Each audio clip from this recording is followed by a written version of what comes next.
Welcome to Tentpole Trauma, the podcast where we look at movies that came with hype and high hopes, but left with crushing disappointment, either critically, at the box office, or both. Freed from the weight of expectations, we seek to examine these underperformers under a new light, parsing through the good, the bad, and everything in between with the hopes of gaining a better understanding as to why they failed to find their audience.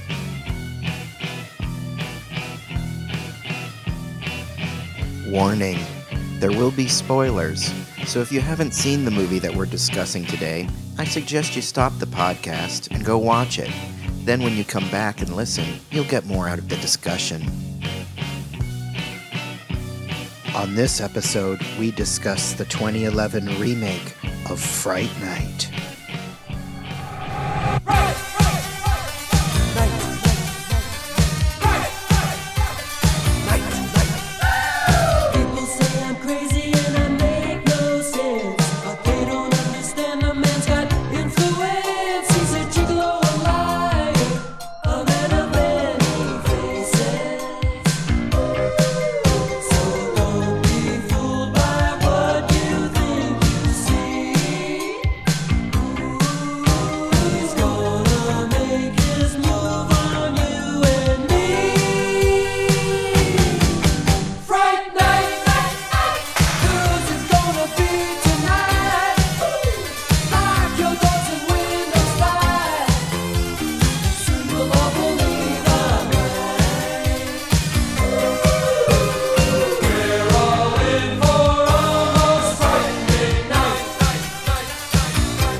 Okay, I am Sebastian, and I'm here with Jennifer. Hello. And once again, Rodney. I'm not going to say special guest Rodney anymore because you're a semi-regular host.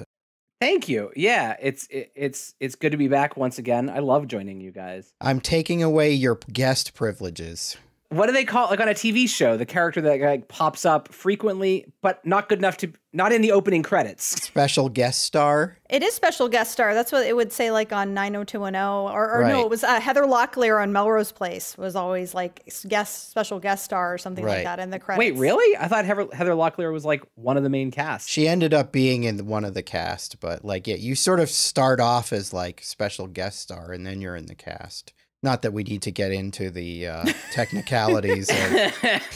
Are we not here to talk about that show? That's what I watched in preparation. No, we're here to talk about the 2011 Fright Night remake. Oh, yeah. Woo! Fright Night. Fright Night! That's how it's said in the original. Rodney, are you a fan of the 1985 Fright Night?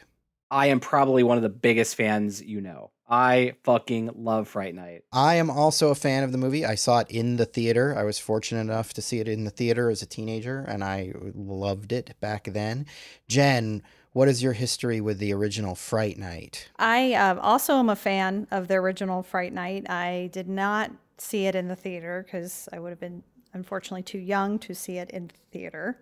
But I think my first experience with it was on VHS. For those who don't know, the original 1985 Fright Night was written and directed by Tom Holland, not to be confused with the young actor who portrays Spider-Man in the Marvel universe.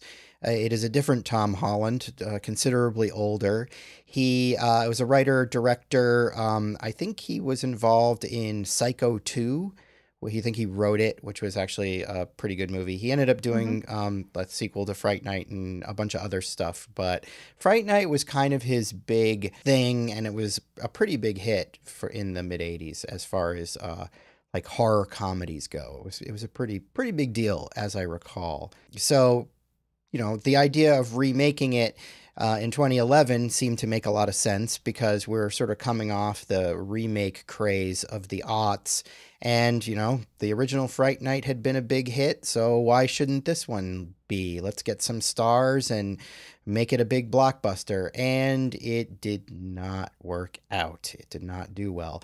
Now, I ended up seeing this at an advanced screening because I was fortunate enough to attend with last week's co-host, Josh Miller. He had passes to a screening at the time. And so we saw it together, and it was in 3D. And I don't know if you remember when this movie came out, but the 3D was kind of a big deal a bit. Like they were really, I think they shot it in real 3D and they were promoting it in 3D. Rodney, did you see the 2011 Fright Night when it came out? I did. I went and saw it. I'm pretty sure it was in IMAX 3D because I'm a big 3D fan, and I was stoked for this. Jen, did you see this in the theater when it came out?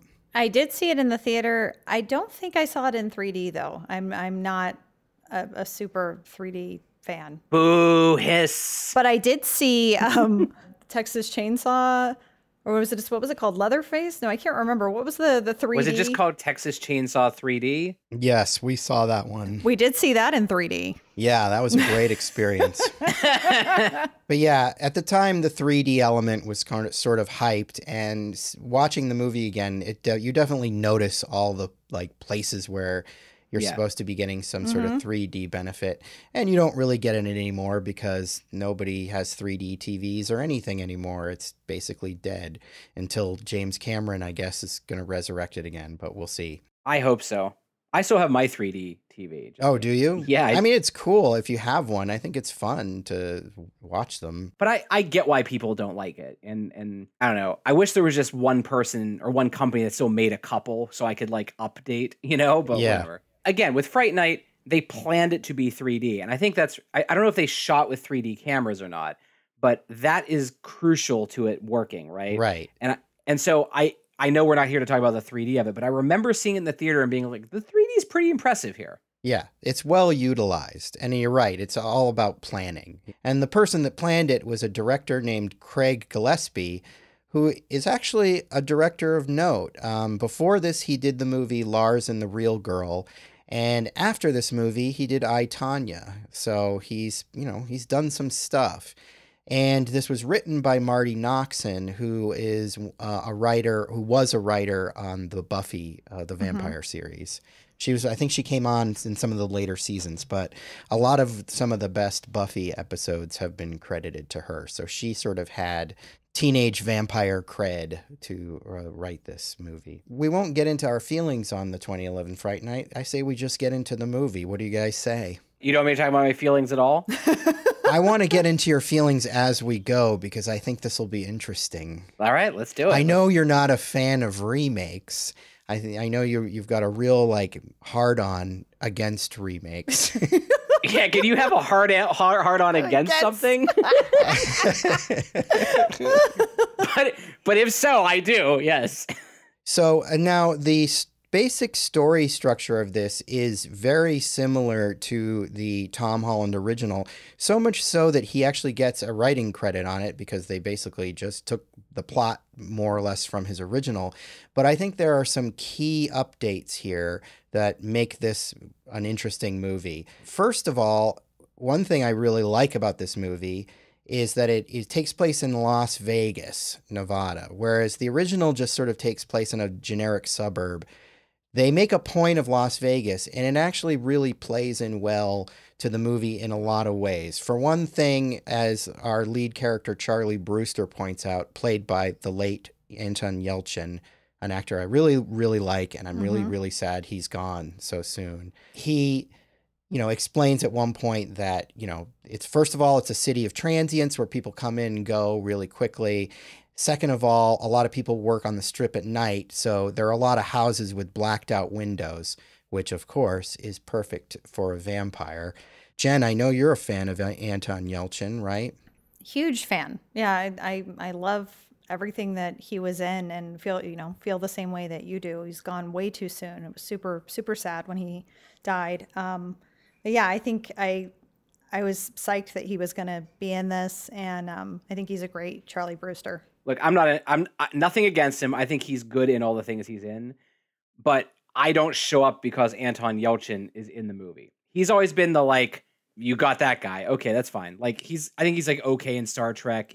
Green Room is fantastic, but it's not because Anton Yelchin's in it. And he does a fine Charlie Brewster. Yeah, he's good for the movie. I have nothing against him. How do you feel about setting the movie in Las Vegas? I have mixed feelings about it. It shouldn't matter, right? I get why they do it, but there's just something about the way the neighborhood is laid out and the way the movie sprawls out, that like it feels less like a horror movie. I can't really put my finger on it. I guess ultimately I would prefer it had not been in Las Vegas. See, I think it's great that it's in Las Vegas because it's a unique setting to a horror movie. And I think they actually play with the sort of generic location well. Like, I feel kind of like lost and I don't feel safe in Las Vegas. Like, it's a place where I've gone and I definitely don't. Gives me a weird feeling. I think it's an interesting place to set a horror movie. I think that the original did the whole generic suburban thing, and this is sort of like, I feel like an update of that, which I think is kind of more relatable to people now because it's a specific place, and it's not just, I feel like the whole idea of the generic suburbs doesn't really exist anymore. Like, suburbs aren't really generic in the same way. I mean, you make a really good point, and I will agree that it is interesting, right? I just can't help that when I'm watching it, there's this part of my brain that says, I wish we weren't in Las Vegas. I do like that it's in Las Vegas, and I like because Fine. You all like it, all right? I'm out of here. Goodbye. Everyone likes it but Rodney. I mean, maybe Las Vegas isn't so great. I meant, right, Rodney? Yeah, right? They could have done better. I think objectively we can all agree that Las Vegas isn't so great. I'm not a huge fan of Las Vegas. Sure, but I think that because of the points that you brought up, Sebastian, that Charlie Brewster says, I think it's perfect for a vampire, absolutely. And they use it. Like, It's not just like, oh, it's in Las Vegas. Who cares? It could be anywhere. No, this actually matters that it's in Las Vegas for several reasons. No, it's part of the plot, but it's like, it's also, I appreciate that it takes place in Las Vegas, but it's in the, like, it's off the strip in the suburbs. Like, you're still getting suburban, like, kind of, it's random track home type scene. Remote, but it's like, I mean, it's close to the strip still, so it's a different thing, like a different view of Las Vegas.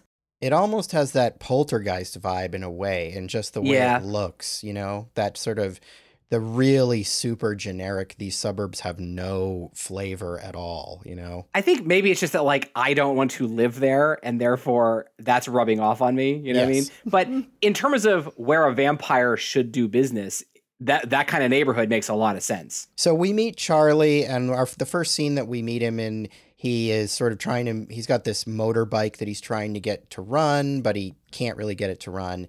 His sexy, exotic dancer neighbor comes out and says hello to him. And he explains that the bike doesn't have any huevos, which I think is cool teenage vernacular. I'm sure they all really say that, all the teens. And then we meet his mom, played by Toni Collette, who is probably one of my favorite actors anywhere, anytime. I always love to see her. I wouldn't say she's particularly well utilized in this movie. This isn't a Hereditary level performance, but like as a cute mom, she totally works.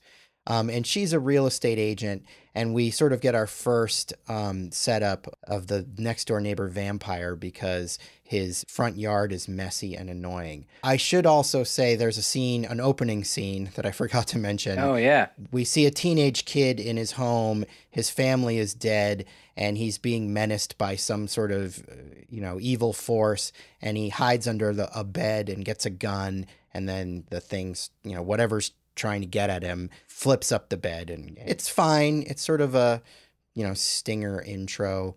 I like it. I like that it's completely different from the original as far as like how we're getting started.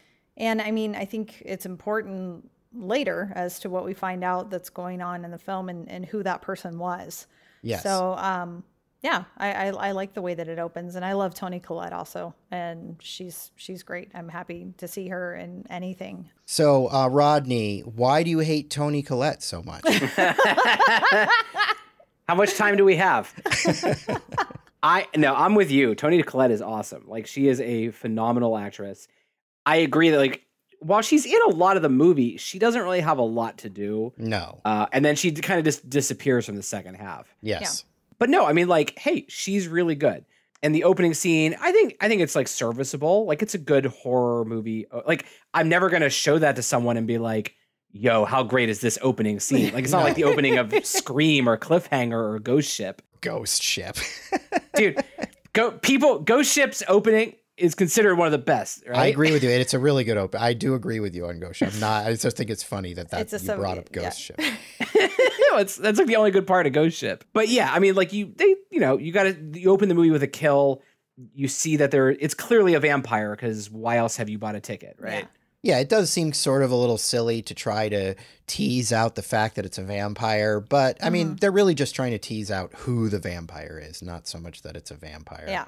Right. And it's good they do because the marketing really doesn't tell you at all who the vampire is. Yeah, right. The marketing told everyone well, because the marketing was kind of selling it on the vampire because the vampire is played by sexy Colin Farrell. But we'll get to that in a second. So basically what we learn here is that Charlie is sort of transitioning from being a high school dork to being a cool guy because he's got this hot girlfriend now named Amy, played by Imogen Poots, who was in like one of the 28 Days Later sequels. Since then, she's shown up in tons of horror. She's kind of like a horror movie person at this point. I feel like she's in a ton of horror movies. So she's his cool, hot girlfriend, and he's not hanging out anymore with his nerdy friend, Evil Ed, who we will meet in a moment.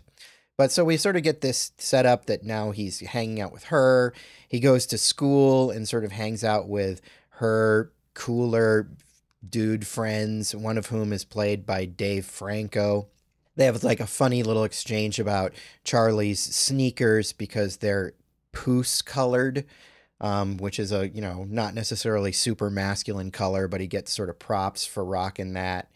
And and so it's sort of this establishment of like now he used to be a dweeb, but now he's cool, which I thought was a really pretty good setup for a character. Like I felt like that was something that I could remember from high school and sort of relate to in some ways. Yeah, I think a lot of this, no matter what I say, is coming from a place of I love the original. And so everything they changed or got wrong is hard for me, right? It's very hard for me, and I feel uncomfortable talking about it. But this change to Charlie Brewster, I don't mind it. Like, sure. I think the problem is like it doesn't really help or do anything. Like he could just be a cool kid. The only thing it does is like, oh, he used to hang out with Evil Ed, but now he doesn't. But it's just sort of an unnecessary thing, right? It's an unnecessary plot point in my book. I don't think so. I actually think that it is because it kind of, trust me, I love the original Rodney. So I'm coming from a place of love with this. I feel like this gives more depth to like what's going on with Evil Ed. Like this is more like gives more of a backstory or, of what's to come. Like more, there's, more that's going to happen between Charlie and Evil Ed. But like now they've got like this conflict going on because a very relatable thing is like Charlie's now cool. He's too cool to hang out with his like cosplay friends, and they were, and that I think is kind of what Sebastian said too. It's like, it's such a good thing to touch on, especially within teens, because this is the time where that type of thing happens, where all of a sudden, oh, it's not cool to dress up and shoot ourselves on video, like making little, movies or whatever. I mean, we get more of that backstory later, but like it's not cool to shoot yourself on video. Didn't you see Unfriended? No, but it's, it's just kind of like when all of a sudden you're like, oh, we're supposed to be like chasing after, actually going out with girls now, or like trying to make that happen or whatever. It's that weird transition, like stuff that I don't know. I think that's real to high school. I think it's a significant improvement on the original, because in the original, significant, actually, I think it's much better written, because in the original you have Charlie and he's making out with his girlfriend and he's got this friend Ed who's a weirdo, but we don't really know, like they're sort of implied that he doesn't really hang out with Ed anymore. I feel like this takes that idea and then deepens it so that we actually have some sort of understanding as to what the dynamics between these people are, where I feel like in the original you're just sort of introduced to these characters and I guess you assume that Evil Ed is a weirdo and that he doesn't want to hang out with him, but you don't really know that. And I feel like this clarifies things. I feel like it's implied in the original, but not explored. And I think in this version, you get much more clear character dynamics and you sort of get what's going on. Well, and I think you get in the original, like, yes, it just is showing Evil Ed as this kind of this like kooky dude.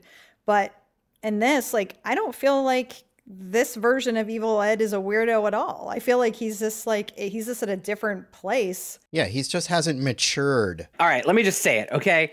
I hate Evil Ed in this movie. I hate everything about him. I hate the storyline.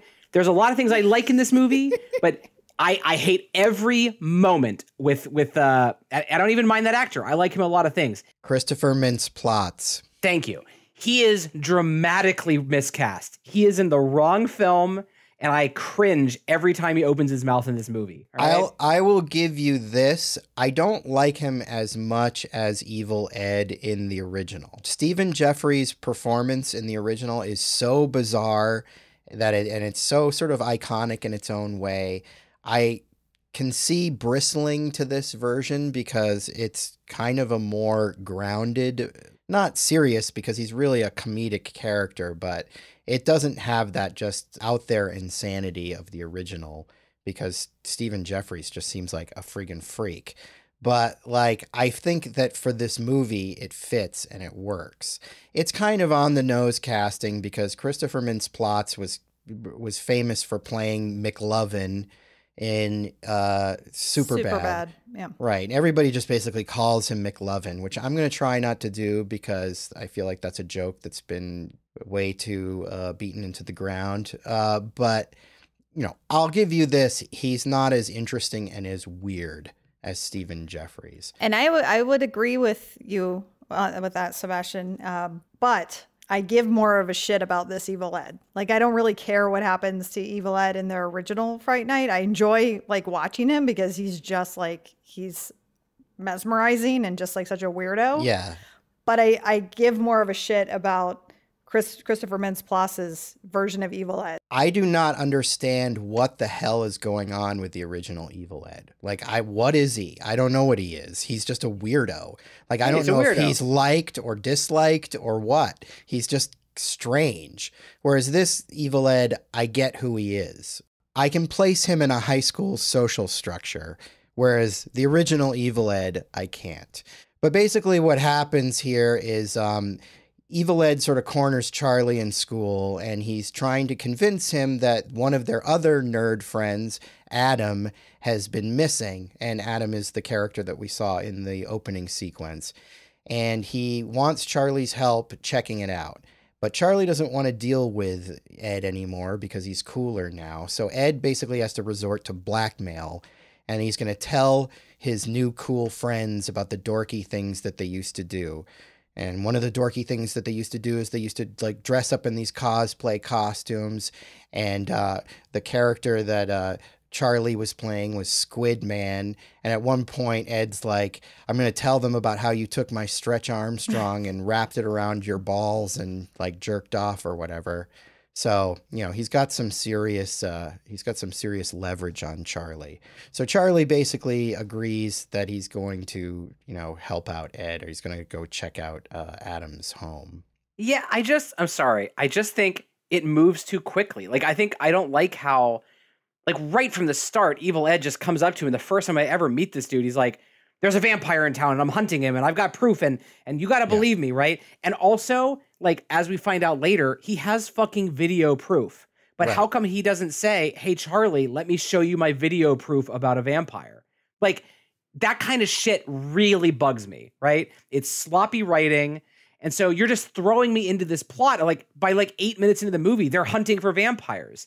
I like that part at the beginning where like the main character doesn't know there's a vampire. He doesn't even suspect it. He starts to come to it on his own, as opposed to Evil Ed just walking up to him and being like, I know everything about vampires, right? I don't know, it just bugs me. Man, it just bugs me. It bugged me 10 years ago when I saw it in the theater, and it bugged me the other night when I watched it again. Yeah, it doesn't bug me because we need to get moving here. I mean, I feel like, you could do the whole setup again where he's making out with the girl and stuff and then sees Jerry doing vampire stuff. But I don't know, this way we get Ed sort of incorporated into the story rather than he's just there. I do mean to argue, right? I want you to argue. It worked in 1985, right? It worked. The movie was a success. They made a sequel off of it. So if you're going to remake it, why don't you just fucking stick to the formula? It already worked. Why are you messing with it? And you know how I know I'm right? Because it didn't do well. They messed with the formula and it tasted wrong and people were like, I don't like it. I don't think that's why it didn't do well, but we'll get to that. We do that part at the end, I know. I don't think that's why. I don't think it was because, they should have stuck to the brilliant formula of the 1985 Fright Night. I think it all had a lot to do with the time and what was going on in pop culture, which was what worked against this. But we will get to that. The original is an homage to communism, right, Seb? The original is obviously a take on Rear Window. It's Rear Window with a vampire. And we've seen the whole Rear Window formula done a lot. Like we saw it with Disturbia, which was a similar sort of like teenagers doing Rear Window.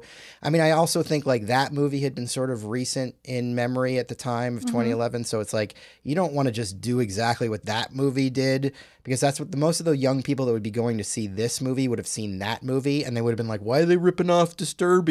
Even, obviously they don't know the original Fright Night or the original Rear Window or anything like that. So I think there's some logic as to why they don't play things out exactly the way they did in the original. But I think they pretty much, it's not that big of a difference, really. I mean, they're just trying to get Ed into the story. I do think it's weird that they get him into the story and then basically take him out until the end. That's what I'm saying. The pacing of the first 30 minutes is really weird to me. There's a lot in the first 30 minutes and there's a lot in the last 30 minutes. So it feels a little weirdly unbalanced that way. I agree. I agree with that too. And I do like that we do get right into it, but I agree with Rodney that, and this always frustrates me as well, is like you had evidence. Like that would have been the key. Like you had video.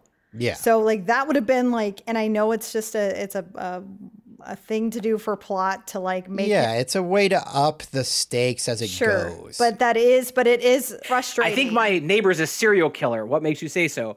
Well, I'm going to tell you that I saw some panties in the garbage can, but I think I forgot to mention that I videotaped him murdering a prostitute. You'll discover it later after I disappear on my computer. Yeah, don't worry. I left it there for you to find with a note that says, I told you so. So Charlie goes home with after school with his girlfriend and hangs out with his mother. And here's where we get introduced to our vampire, Jerry Dandridge, played by Colin Farrell. He's their new neighbor, and Mom is obviously kind of into him. He's being sort of helpful and kind of working class studly around her. Now, I like Colin Farrell a lot as an actor. He doesn't always work well for me, but I actually love Colin Farrell in this, and I think this is one of his best performances for me personally. I know he's done better work, but I think he's fucking great in this movie, and I think he's like the perfect dude to be this kind of vampire. I'm going to tell you, on this point, we agree. Oh my God. I was not expecting that. I'm not going to say, I don't think this is his best performance. No. I mean, not technically. There are things I prefer about the original Jerry Dandridge, but like, Colin Farrell does a really good job with this. He makes it a really interesting, he's a really watchable character. Yeah. And he's, for my money, he's what makes the movie watchable. If it wasn't him, I think this movie would be a complete failure. But he's really good. I love him. I think he's so great. I mean, I'm a fan of him in general.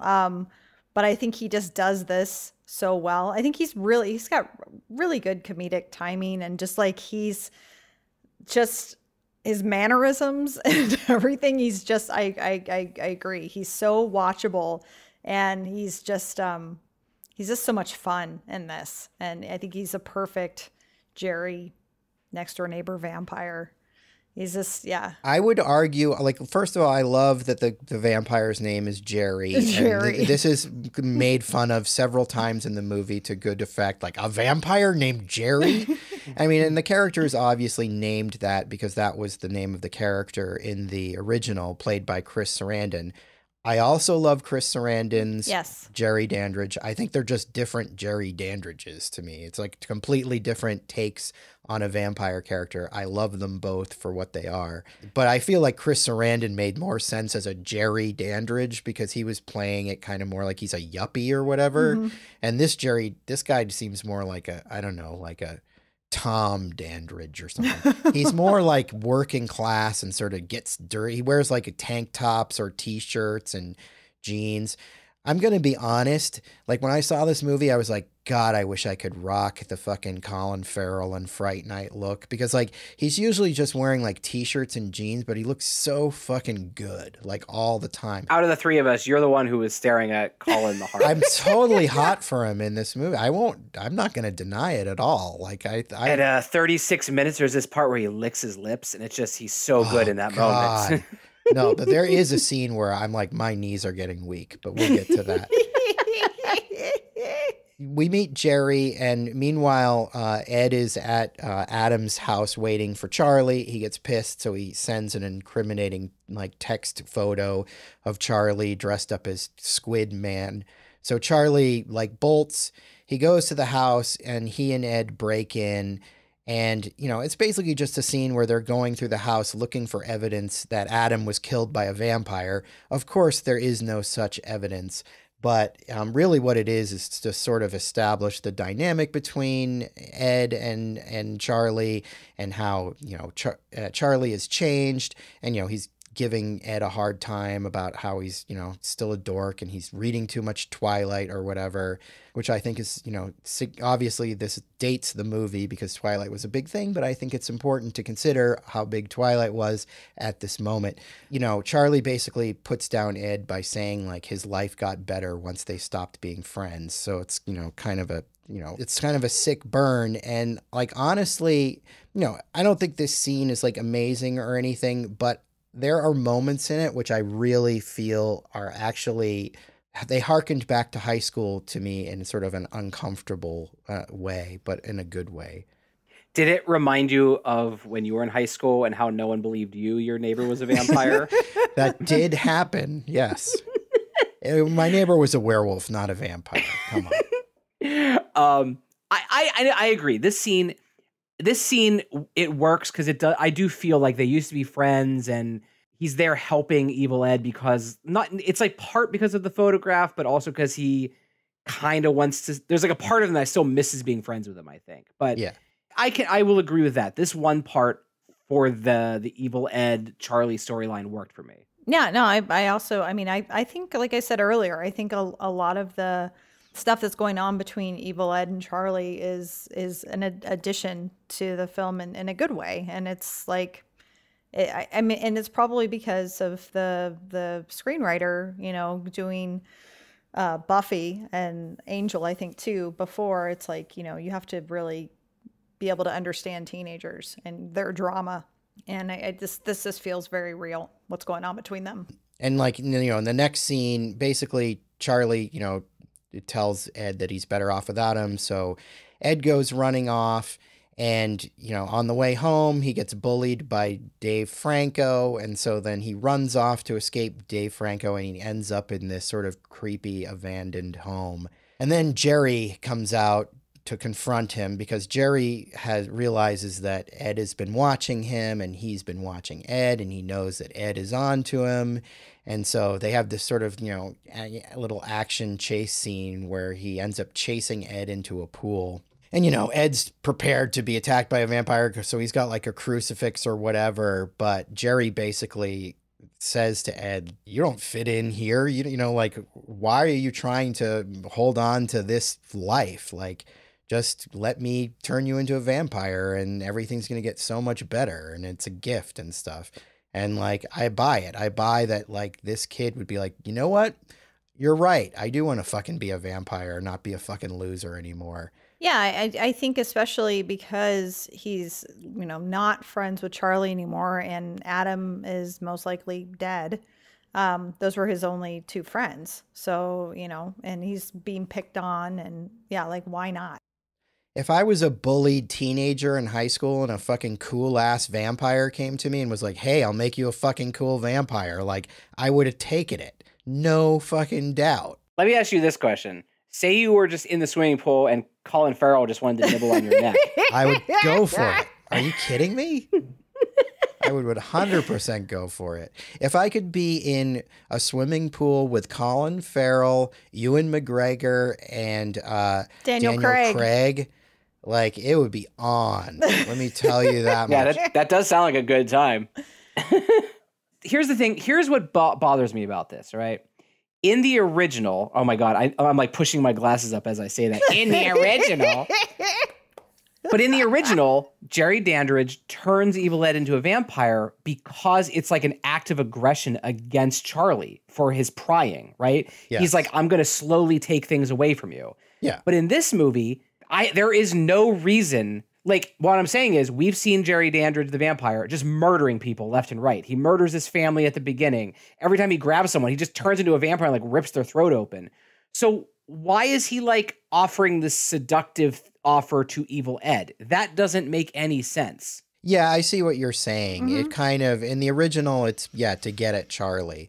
And at this point in this version, Charlie hasn't proven himself as a threat. So the scene is more about a different thing. It's more about letting a nerd get out of his fucking shitty situation. I guess what I've been saying for like an hour straight now is that if there were more of Evil Ed as a teenage boy, if this scene came later in the movie, it would feel better, right? Because you would grow to care about him. But he's literally a human being for like 7 minutes of screen time. Like he's in 2 scenes and then he's getting turned into a vampire by Jerry Dandridge. And you're like, oh, I remember sitting in the theater being like, oh, this is happening like really quickly. Okay, I guess we're going to get to see Evil Ed a lot more as a vampire. Wrong. Fuck you, Rodney. You don't get that either.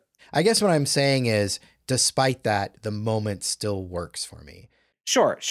Basically, just because I feel Ed is a shorthand of like this type of person. Like we all know this type of person, or we've been this type of person. No, I see what both of you are saying. I agree. I think the scene is good. I hear what Rodney's saying as well. But I do think that in order to light a fire under Charlie's ass, we have to lose Ed.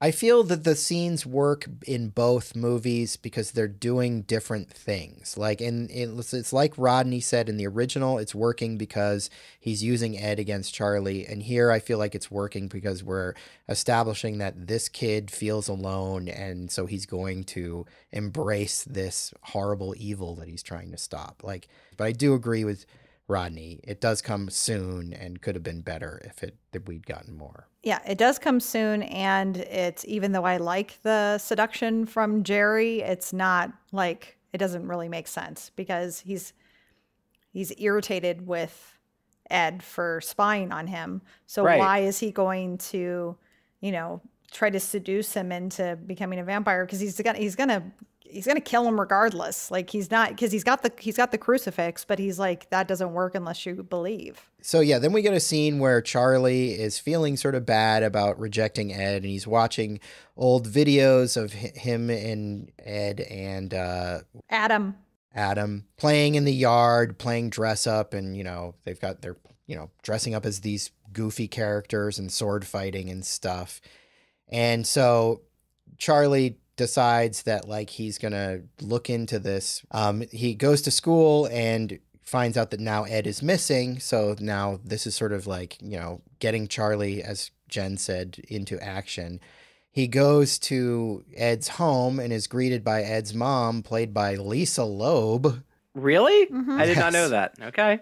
Jen pointed that out. Because she was like, "Oh my God," and I was like, "Oh, who's that?" And I remember when I had seen it before, but I forgot that she was in it. But yeah, Who doesn't want to It's see only Lisa for like Loeb? a second. I know, but she's adorable. Yeah, so, and then this is the part where Rodney was talking about, where Charlie goes up to Ed's room and looks on his laptop, and he finds these recordings that Ed and Adam have done where they're spying on Jerry, and we basically see like a wheelbarrow being pushed into the dumpster or whatever, and there's nobody there to push it in there. They have video proof that this person is a vampire. Now, in fairness to not using this as a smoking gun sort of thing early on in the movie, it could have been faked. I mean, it's not like if somebody came to you with a video like that and be like, dude, it's a vampire. You'd be like, yes, I'm 100% convinced this is a vampire and not some sort of special effects thing or whatever. Wow, you're a doubter, huh? You don't doubt. Defend yourself, Rodney. Have you ever Deep fakes. Yeah, have you ever heard of deep fake technology, Rodney? Don't know what you're talking about. Have you seen, do you know who David Blaine is? Huh? He goes right up to people and just like makes coins disappear. Well, we have a stage magician in this movie, so. Oh, that's true. Oh, look at that. That was not intentional. Look, I agree that obviously if you show that to any cop and be like, look, it's a vampire, they'll be like, it's clearly just like a goofy video. I get that. But the fact that he didn't show it to him and the fact that he never uses this video or takes the laptop or uses it to prove anything to anyone is kind of stupid. You know what's more convincing than the video? Just telling people my neighbor's a vampire. That always does it. So this basically convinces Charlie that there's something weird going on with Jerry. So Charlie goes home, and here is where we get, I feel, the best scene in the movie is. He goes home, and Jerry's kind of like hanging around the yard, and he sees Charlie. It's sort of set up, even from the beginning, that Jerry is kind of expecting Charlie to figure him out or something. Like, there's lots of moments in the movie where you think that Jerry doesn't know what's going on, but Jerry really does know what's going on. He's basically hanging around by the yard, and he asks Charlie, he says he's got a date coming over, the date being the cute exotic dancer that lives next door. She's a go-go dancer. And he says he's out of beer, so he wants to borrow a sixer from Charlie. And, the whole intention here is for him to get invited in because, of course, a vampire rule that is established early on in this movie is that you have to be invited in. And so there's this scene where Colin Farrell is sort of hovering at the back door, waiting for Charlie to say like, oh, come on in and just grab a beer. But Charlie now suspects him of being a vampire and he knows vampire rules. So he's not letting him in. And so Colin Farrell is doing this thing where he's kind of like looking around and sort of sniffing and stuff. And he's just, his performance in this scene is like the best part of the movie, I feel. And, he's sort of like cluing in that Charlie now suspects him as being a vampire, and like Charlie gets nervous and drops a beer, so he ends up just giving Colin Farrell 5 beers, and then Colin Farrell does this great creepy sort of monologue about the women in Charlie's life and like how he's got a man, like the woman like that needs to be managed, and like he starts talking about Charlie's mom and how there's this scent about her that, oh, I know your dad left you, huh? Yeah. Oh yeah. A woman like that, she's got a scent about her. You can smell it. And then he starts talking about Charlie's girlfriend and telling him that she's ripe. Like, it's super fucking creepy and it's so fucking good. I love the scene. Like, this scene makes the movie for me. Disagree with me, Rodney. No, I'm not quite as passionate about the scene as you appear to be, but who could be? But this scene is great. I will say that, like, I know it's a different take on him. I wish there was like a little bit more of him trying to be friends with Charlie in the beginning of the movie. Like, they barely talk. This is the first time he comes over while he's like repairing his motorcycle or whatever. But like, I guess what I'm saying is things ramp up very quickly between the two of them, right? Yeah. But this scene is very good, and he's very creepy. I love the way he hovers at the door. This is a good scene. Basically, most of the scenes with Colin Farrell, when he's just being like a normal guy are pretty good. But I also hated it, Sebastian. I fucking hated this scene. I love this scene. I love how Colin Farrell approaches him. He just kind of comes out, he's like, and he says, "Hey, guy." Like, yeah, it's just, hey guy is the way he greets people. It's just so he's such like all of his mannerisms and like just at like doing the most at once and just being like borderline creep Jerry, and then going into super creep Jerry when he's talking about Toni Collette and his Imogen. Like just that whole thing, it's just, well, because he also starts with, he doesn't say who the girl is, but he's like, I got this girl coming over, and she's like, it's just the type of girl that you really have to like manage, or you have to like, she's like, he's just saying that like she's out of hand or something like that, and that type of woman, and yeah, it's just so weird and creepy, and yeah, with the whole like he's just literally like tapping around like outside of the door, like right outside the door frame, like just like looking, and this the way that they're shooting it and looking, it's just it's a great, it feels like a dance, like what's going, and Charlie's just completely freaked out and not having a poker face at all, and just like babbling on about how his mom kind of likes light domestic beer. And I think in fairness to comparing it to the original, it's basically the same amount of time in the original. Like Jerry in the original doesn't try to be Charlie's friend, really. He sees Charlie spying on him right away. Then he comes over and it's basically this very similar scene where he comes over and he's hanging out with the mom, and she's like, "Oh, have you met Jerry?" And Jerry's being nice to Charlie, but it's all this coded, it's the same. I feel like it's a very similar scene to the one in the original in the sense that it's like, yeah, the vampire's being nice to Charlie, but it's clearly not really, he's not really being nice. He's, they're playing this sort of psychological game. And I think in this scene, what we're getting is that Jerry sees that Charlie is the man of the house, and he's trying to get to him that like, hey, I'm a man, you're a man, aren't we men? And he's basically sort of challenging his manhood, but trying to do it in like a friendly, hey, I'm a bro type of way, so, I mean, I think in comparison to the original, it's very similar, but it's a different take on it. Whereas in the original, he's just trying to be like, I'm a cool guy living next door, Yeah, all right, you're right. It's similar. Also, what all of us forgot to mention is he also tries to take the approach, because he does say, which you did bring up, Sebastian, that he does say like, "Oh, your dad split," and yeah. He's like, he says to Charlie, he's like, "That's a lot for a young dude to have on his shoulders, that you're having to like deal with your mom's stuff, and you've got this girlfriend, and you just like," he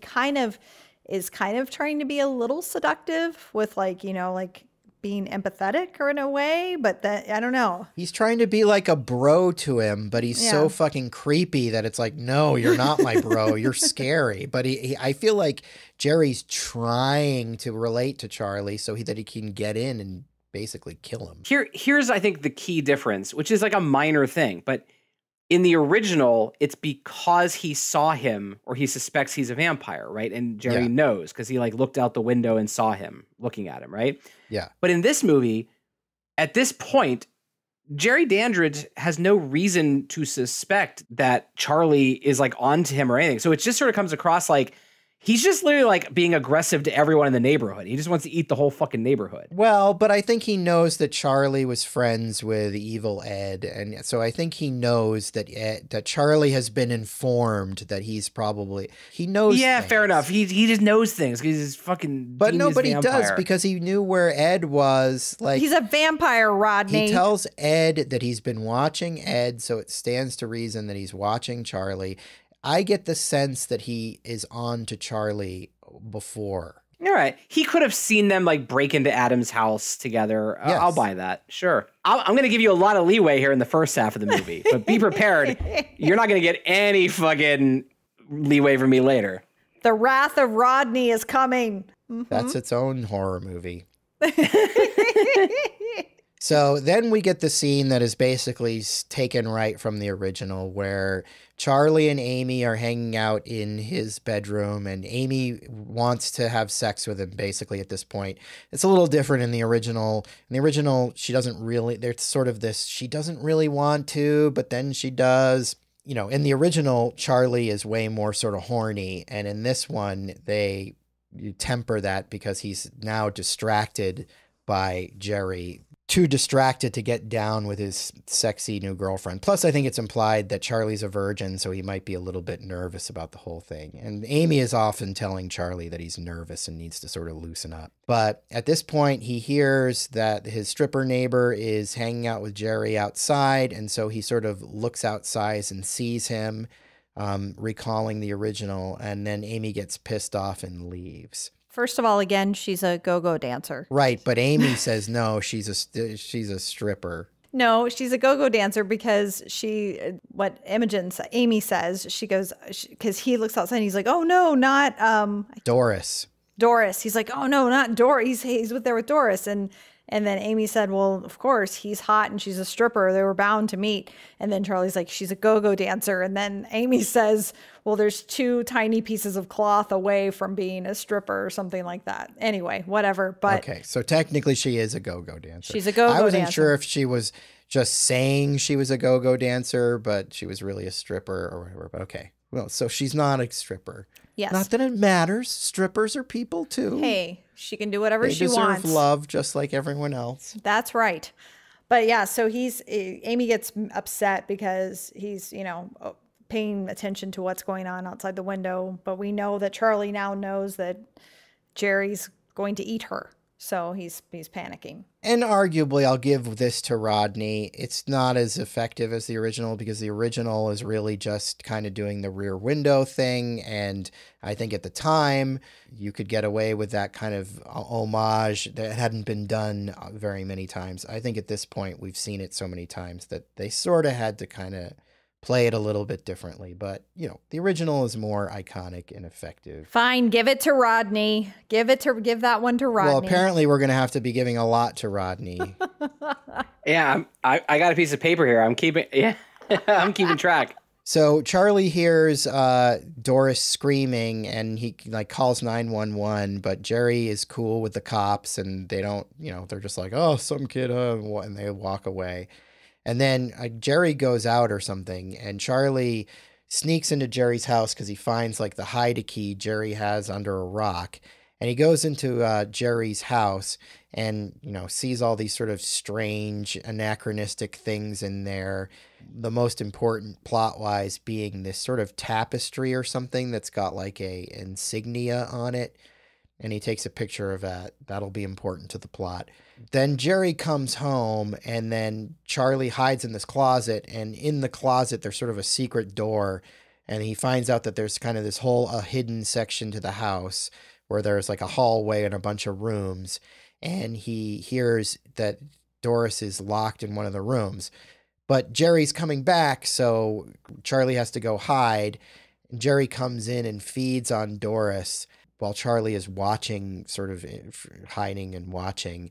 And it's a pretty good scene just because it's, this kid is watching and Doris can still see Charlie, but Jerry can't see Charlie. So you get this sort of, Charlie's watching as she's basically being drained by the vampire.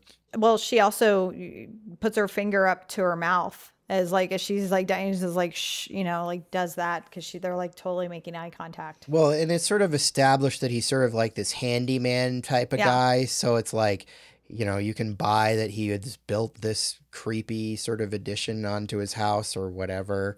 In the original, it's a big suburban house. It's kind of more like a haunted housey type of thing.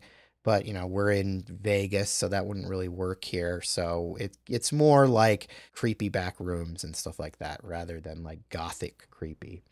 Well, and it's established, as you said, that's what, because somebody said, I think might have been Ed, comments that his windows are blacked out. Blacked out, and then that's when Charlie's so what, he works nights on the strip or whatever, and then Toni Collette had also said he is a contractor or something, He works at night and he has a truck and stuff. And then he had that big dumpster in the driveway. So it's, it all makes sense that he was doing this, building this creepy holding area and would be able to do it. Like, yes, it is explained that he is like a handyman. He's been doing work on the house. But it really bumps me. There's like this, like, he like installed this long hallway full of like metal cells. And then like, not to jump ahead, but at the end, when you find out like what's under the house, like how much fucking renovating did this dude do? And why? That's the thing I don't get. Why do I have to see that there's like a hallway of doors? Why doesn't he just capture one person at a time and like drink their blood and then... Because it's explained. Because he's planning to save them up and nibble on them. And yes. The type of vampire he is, specifically his tribe of vampires, this is how they operate. They like to have a bunch of people around to sort of snack. He calls them snackers. This falls into the category that I would classify as like, I'll buy it, but it's stupid. That's what I'm going to say. Like, yes, it is explained. Okay, fair enough. I do like this whole sequence of Charlie sneaking around the house. I think it's pretty tense. It's a well done sequence throughout. And obviously there's more to it that you're going to discuss. So basically Jerry goes away and Charlie manages to break Doris out of her cell with a paperclip or whatever. And then so he's sneaking her out of the house and we get this sort of cat and mouse scene where Jerry's eating an apple, which is a callback to the original Fright Night because the character of Jerry really loves apples in that movie. Mm-hmm. Charlie's sneaking Doris around the house while Jerry's like watching reality TV or whatever. But then, he'll go to the refrigerator and they have to run into a different room. And, it's sort of this suspenseful, will they be seen sequence. But what we end up finding out is that I think Jerry totally knows what's going on and he's just fucking with them and letting them run around the house because by this point it's daylight. And as soon as Charlie gets out of the house and gets Doris out of the house, as soon as she's in the light, she basically explodes into ash because she's been, turned enough into a vampire or whatever to be now affected by vampire rules. And I thought this was a great moment. I remember seeing this for the first time and completely not expecting it. That like I had no idea that was going to happen, and I thought it was a really fun twist that you're like, oh shit. Like I like that moment too, and it actually I remember when I first saw it, it made me jump, and it's still like, even though I've seen this movie a handful of times now, I still like, even watching it today, kind of was like, oh shit, it like made me like jump because it's so great because Doris is like leaning on him, and she's like, the last thing she says, she's like, thank you, and they step out in the sun, she explodes into ash and like some blood and guts a little bit too. And then we just see Jerry like smirking in the doorway, like watching it all go down. He's smirking in the doorway and eating an apple, I believe. Yeah. So yeah. He's like, he knows what was going on the whole time. No, this part's cool. I think it was very unexpected. It's one of the few things that they do differently from the original that I applaud. I have no idea how long it takes to like become a vampire. I think it's kind of dumb that he was like there all night. Like that's a long fucking time to be in the house. Well, there's a scene where he sort of has fallen asleep on in a chair and wakes up so it's implied that he didn't like just run over there to the house after Amy left. He was still waiting around at home. So I think it's implied that he actually waited pretty late. Sure. Again, I'll buy it. I am going to say one thing which holds true throughout the movie, and that is that the CG is pretty mediocre. The CG is one of the weaker elements of the movie. Although this time when I was watching it, I remember when I first saw it, it bugged me more. And certainly if you're a huge fan of the original, one of the great things about the original is there are some really fun makeup effects. There's some really fun practical puppets and stuff like that. It is a little hard as a fan of the original to see this update and to see the reliance on modern CG. It felt like a lot at this time, and this sort of applies to another movie that the three of us reviewed, Jennifer's Body. There was a lot of like CG monster mouthing, like monsters would get like big mouths full of teeth that would open really wide. And so I remember being more annoyed with it at the time because I felt like it was everywhere. It's a step down from the original, just because the original makeup effects were so much fun. But I'm not even comparing it to the original. It just looks really stupid when she like CG like just evaporates into, I don't know, it just doesn't look real. And like I understand it's a 3D effect, so that like when you're watching in 3D, her body like bursts into the screen, you know? Yeah. It's just stupid. It's just stupid. And it takes me out of the movie. I don't even mind her evaporating like that as far as the CG goes. What I do think that the CG for me is like the worst part of this film. I love the film, but the CG like takes me out of it throughout the movie, Rodney. And it's not particularly when Doris evaporates or explodes or whatever, but it's the mouth thing. Oh yeah, I just didn't bring the mouth thing up yet. But yes, basically all the CG in the movie is bad. Or mediocre. Yeah, it's just me. It's just a look that I don't like, and I'm not even like coming down on the technology or whatever. I mean, they had what they had, but it was just that look that you just said, Sebastian, as well. It's like what I think that was a criticism I had for Jennifer's Body. Also, was just like the mouth thing that they're doing. I would rather just have a practical, just vampire teeth, just, ripping into someone's skin. And it doesn't even have to be that deep, it's like, but this whole 28 days later type thing. I don't know. I don't even know how to describe it.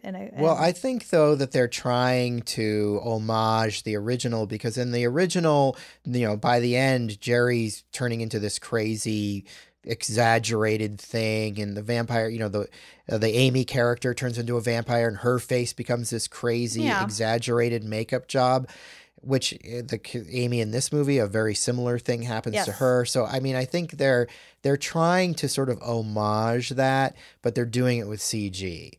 And unfortunately, what the end result is it just looks like a lot of things that they were doing with CG at the time. No, you're right. I mean, there's thought and purpose behind it, and an homage to it is great, because it does they do get pretty crazy at the end of the original also. But it's just a look I don't like, and I can't.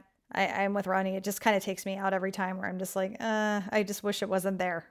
It's the weakest thing about the movie. Yeah. I would agree with you. Okay, so now here's where I imagine, maybe I'm wrong, but I imagine things are going to start getting heated. You're not going to tell me don't tell me you fucking like him. Hold on. In the original, Charlie seeks the help of a horror television host named Peter Vincent, who is basically like It's Roddy McDowell.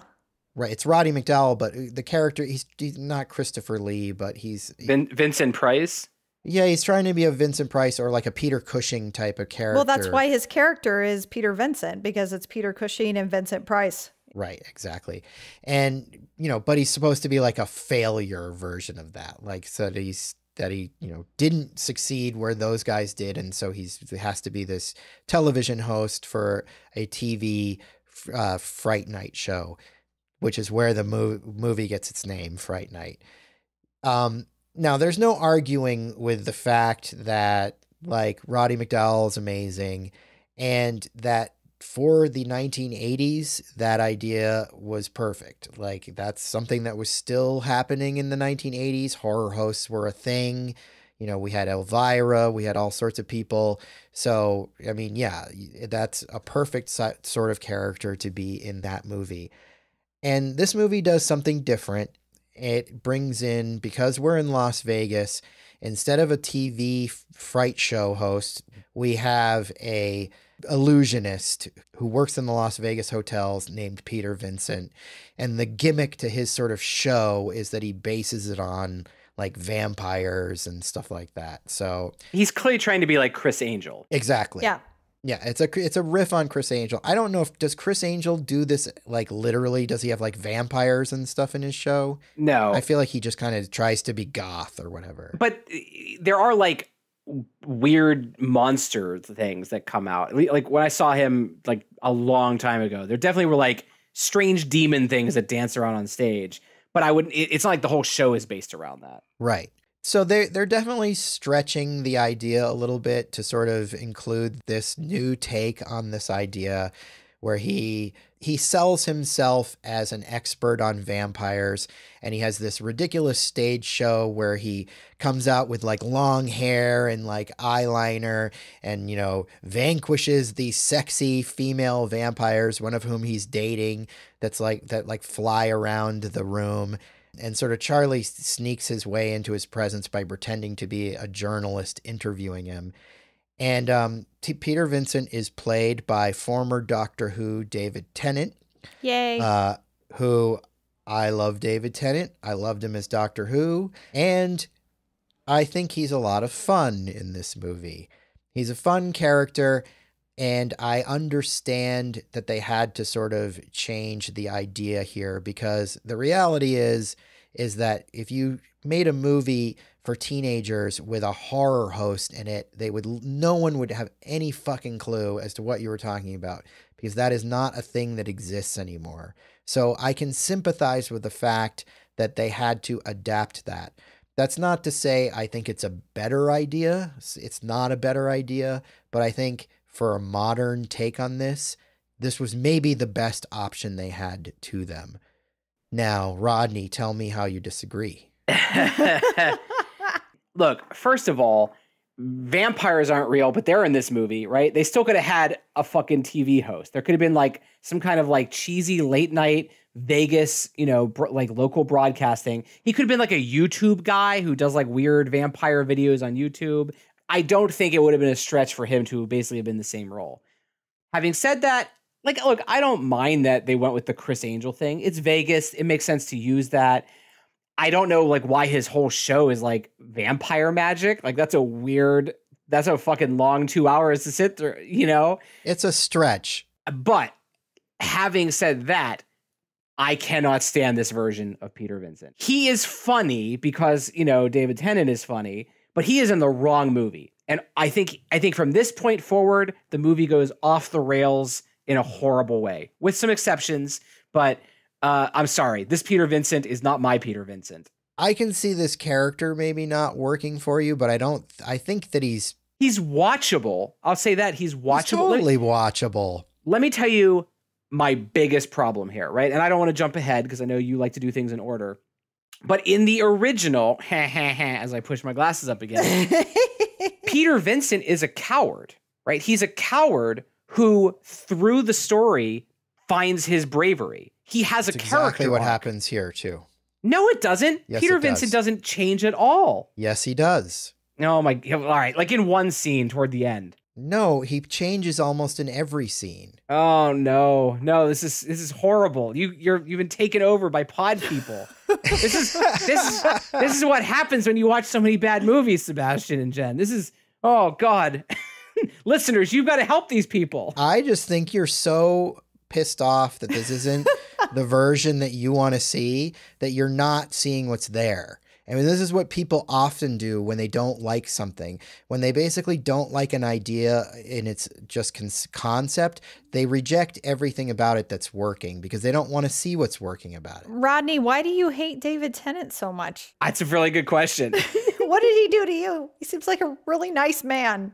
I'm not a Doctor Who guy. I've seen like maybe six episodes of Doctor Who. I've not watched Broadchurch. David Tennant means nothing to me. All right. I just clutched my pearls. I think Jen would like to be stuck in the pool with David Tennant. You bet I would. I love David Tennant. I think he's great in this. I think it totally works. I understand. I love Roddy McDowall. I love horror hosts. I mean, they are kind of still a thing. I mean, they're still, I think doesn't Sven Gulli still do stuff in Chicago? I mean, it still exists. A thing for middle-aged nerds. Yeah, it's but not a thing for teenagers. They do not give a flying fuck about horror hosts. Right. But so it does make sense. And especially because they are adjacent to the Las Vegas strip, that they would have like this type of character. I don't know. I'm fine with it. I love David Tennant. David Tennant forever. I will throw this out there. Chum in the water for Rodney to maybe pick at. But when this movie was announced, I remember hearing that Marty Noxon was involved, and I was thinking, oh my God, the Peter Vincent character in this is going to be Sarah Michelle Gellar, playing like a Buffy type of character. Like, wouldn't it be great if like he went to, it didn't have to be Buffy herself, but like went to an actress who played a vampire hunter on a TV show because he figures that she's got to know something about vampire hunting. And so you get Sarah Michelle Gellar and you like riff on Buffy. And then when they ended up doing this kind of thing, I was like, I'm not as, I liked my idea better than their idea. I like your idea more too. It just really, I don't know. It's weird. It's weird that he's this fucking stage magician who's all about vampires. And like, I understand that Peter Vincent is also in the original. He's also like all about vampires, but I don't know. It's just weird. I just think they did a weird thing. And if there was some other movie that was just the adventures of David Tennant as Peter Vincent, I'd go watch that because he is funny. It's funny to watch him like walk around and like say witty things and like make snarky remarks to his girlfriend and like have his shirt off and just be doing shots. Like, yeah, but he's in the wrong movie. That's my problem. He is bringing too much comedy to this performance. When I've come to a horror movie about vampires, why are you fucking with that? It's a horror comedy, though. It's been establishing that from the beginning. It's been that the original is a horror comedy. It's not like you've come to Martyrs and now this is happening. Martyrs is fucking hilarious. Funny movie. I would argue that the original is not really a comedy. I think it has some jokes in it, but I really think they play it straight. And we could argue about that, I guess. But Evil Ed is funny in the original, but there's not a lot of joking. Yeah, I guess just everything felt like a horror comedy to me in the 80s. I mean, that's because you were high all the time. Horror was just not treated very seriously in general in the 80s. I definitely don't think it's like a like home run out of the park type of thing. And I definitely wouldn't, if I had to pick my Peter Vincent, it would certainly be Roddy McDowall. But I think it works just fine. I hate Peter Vincent's giant fucking like apartment that he lives in with like all these rows of museum artifacts of all this like vampire shit. No, and like I'm gonna put a little thumbtack right here. I want to pin this part because I'm gonna come back to it later and tell you my biggest complaint with the whole movie. But I don't want to jump ahead. All right, so carry on. I think I know where you're going. Charlie goes to Peter Vincent, who is a stage magician, posing as a reporter, but it quickly becomes revealed that Charlie is sort of trying to get vampire information out of him. And, during this whole scene, like, Peter Vincent is drinking, I don't know, like... Midori. It's Midori. Midori or whatever. It is Midori. Yeah. His girlfriend is sort of harassing him. She gives Charlie a tour of his penthouse, and he's got this... trophy room full of magical artifacts, which we already know Rodney hates. And basically Charlie's trying to convince him that his next door neighbor is a vampire and that he needs his help. And Peter Vincent thinks this kid is crazy and, kicks him out, basically. Similar to kind of what happens in the original as well. Yes. I mean, at first, it's like no one wants to hear this. I think he's just, a crazy kid. So Charlie is unable to get the help of Peter Vincent. So he sort of goes home. He's going to take matters into his own hands. One thing that sort of happens is Jerry attacks the cool teenage friends of Charlie because they're hanging out in their car outside, and he kills them or whatever. So we find out like Charlie's like prepping steaks and stuff to go hunt Jerry. And his mom's like, "What are you doing?" And he's just like, "Oh, it's just a prank that I'm going to play on Amy or whatever." And then, Amy shows up to confront him about acting weird. I forgot to mention there was sort of a funny scene earlier where they're in high school and, Charlie's distracted, trying to figure out this vampire thing. And he's on a computer at school and Amy comes up to him and asks him what he's doing. And he's like, looking at porn. It's like, and so she's like, okay. But anyway, so she shows up to confront him about acting weird. And then Jerry shows up to basically, try to convince Charlie's mom that, Charlie's been harassing him and he wants to come in so they can talk about it. Basically, trying to get an invite in. But Charlie basically convinces her not to. And it's I kind of like this moment because in, you know, if this was an 80s teenager movie, not that this happens, I don't know if this even happens in the original, but it's like the parent never sticks up for the kid at this moment in, like, you know, 80s movies. But in this one, she's like, all right, well, yeah, you can't come in. So Jerry basically goes out to their yard. He digs up a gas main and basically lights a fire through the gas that like blows up a bunch of appliances in the house and sort of sets fire to the house. I don't know. I thought it was a clever way to like get in. And then he's like, can't keep me out if there's no house or whatever. Like, I appreciated that too. I appreciated that he, you know, is trying to be smooth, trying to, you know, get the parent to let him in. And I do appreciate that, you know, maybe it's because Toni Collette is also got, you know, it's kind of a more permissive mom, or like she just has a different like relationship with Charlie. Yeah. That she actually does say, because he was like, you know, Jerry says, he broke into my house and, you know, I wanted to talk to you about it before, you know, before I call the, you know, or I'm going to call the authorities. And I like that Toni Collette's like, you know, when she does, you know, believe Charlie and she just says, call the authorities.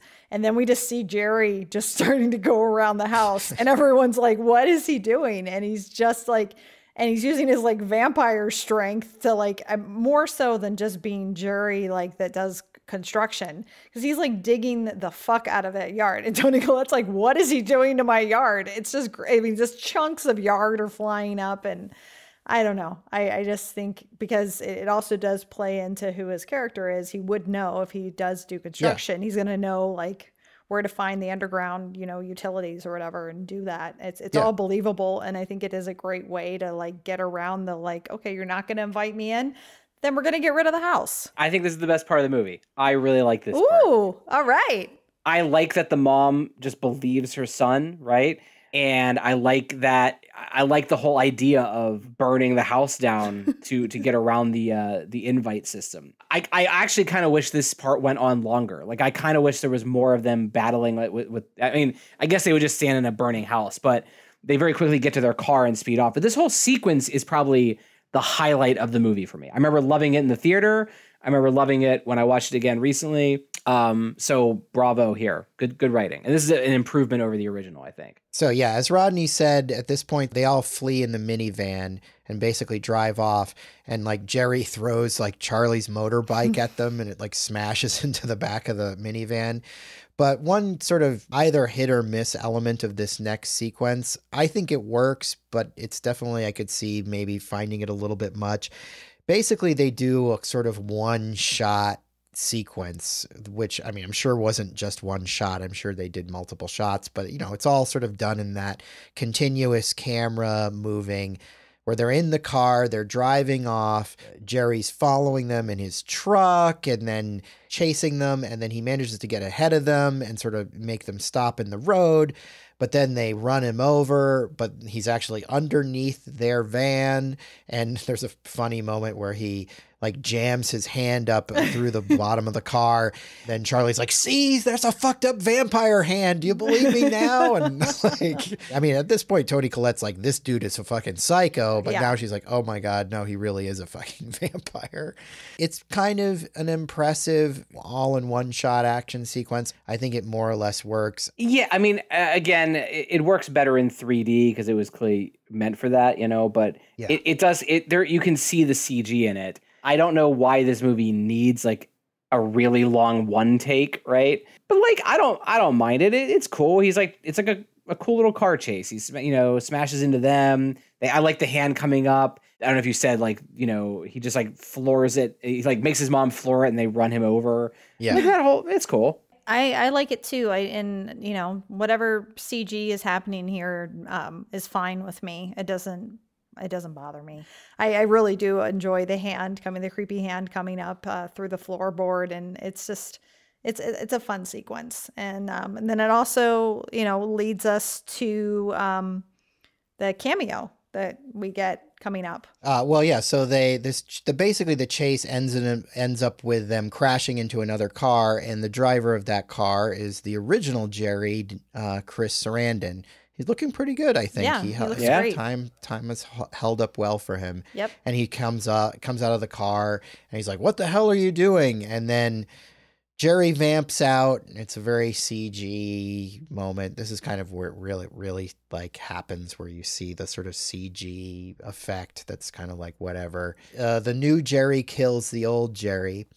And then Charlie tries to use the crucifix to ward off Jerry, but we have the, you don't really have faith moment, which is a callback to the original. Mm-hmm. And, Jerry grabs the crucifix and like lights on fire. But then what I really like is at the end of the scene, Toni Collette gets the final blow because she stabs Jerry in the back with a Century 21 sign. Her real estate sign. Using the bottom of it as a stake. Yes. Although she doesn't kill him, she misses the heart, which, at one point Jerry explains you really got to hit the heart or else it's no good. But it's enough to sort of get Jerry off their back, and he runs off in pain.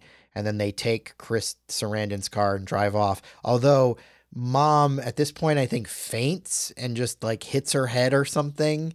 And so this is just how they get Toni Collette out of the movie. They don't want to deal with her anymore, I guess, in the movie. So she hits her head and they take her to the hospital and just leave her there. It's pretty weak. It just seems like we need to get her out of the movie. We don't know what to do with her character. So, well, I mean, they did, their car was stalled in the road and it's like it had a tail light out. So that's why Chris Sarandon's like Beamer or whatever it was, like ran into them and hit them so hard that all the airbags deployed. So right. She could have, it is, yes, it's totally like a cheat to kind of like, we don't know what to do with Toni Collette right now. So she's going to be in the hospital for a while.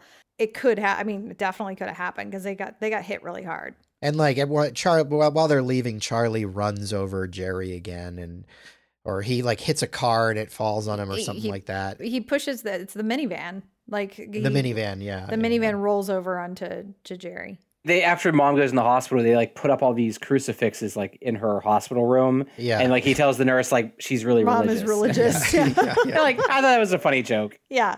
In the hospital, there's a nice scene where Charlie confesses to Amy how he feels guilt about like dumping Ed and how he's become the cool guy now and he's, feels guilty about sort of leaving his past behind. And, she says that everybody changed and that she liked him even though she knew that he was a dweeb. So he didn't really need to pretend like he was never a dweeb.